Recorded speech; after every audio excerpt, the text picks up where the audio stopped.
Hello friends मु स्वप्ना आज topic हूँ टिकटॉक ता पूर्व कही रखुची जो मैंने आम चैनल को लाइक और सब्सक्राइब करना प्लीज लाइक और सब्सक्राइब कर दिंतु पाखरे थिबा बेल आइकन को प्रेस करंतु देरी न करी आसंतु जानिबा टिकटॉक ऐप को किए केमिति तैयारी कले।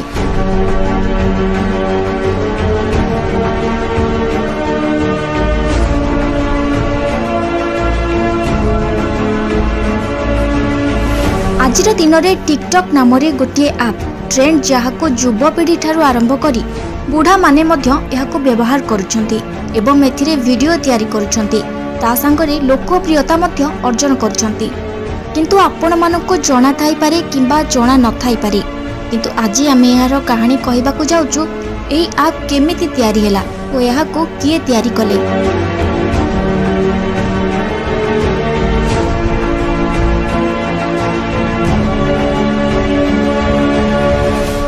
आपण माने जानिथिबे एई ऐप को इंडोनेशिया रे टेम्परेरीली बंद कर दिया जाइतला एवं आम भारतर तमिलनाडु राज्य मध्य बंद करिबा पई चेष्टा करितला किंतु युवा पीढ़ी एई ऐप को बहुत मात्रा रे पसंद करुथिले जेउठी लागि ब्यान होई नाही। आज टिकटॉक $75 बिलियन रो ऐप होई सारिछि। एई ऐप केबे आउ केमिति स्टार्ट हैला आसंतु जानिबा। 2014 रे एलेक्स ड्यू एवं लिउ यांग दुई जण पुराना सांग गोटे एजुकेशनल ऐप तैयारी करिबा पई भाबिथिले।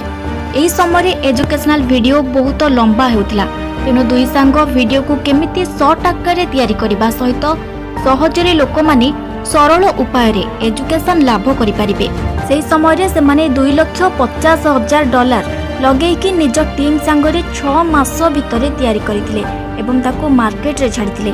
मार्केट रे एही ऐप बिल्कुल चलिला नाही कारण शॉर्ट वीडियो रे पूरा एजुकेशन लाभ हेउ नथिला। एही भूलु से माने बहुत किछि सिखिथिले एवं ताको ठीक करबा पई चेष्टा करिबारे लागिथिले। 2014 रे से माने musical.ly ऐप तैयारी कले एवं से ऐप भलो चलिला। नवेम्बर 2017 रे वाइडांस नामक गोटे चाइना कंपनी musical.ly ऐप को $1 बिलियन रे किनि नेथिला एवं सेथिरे अलगा आउ किछि फीचर रखिकी टिकटॉक नाम रे रखिला।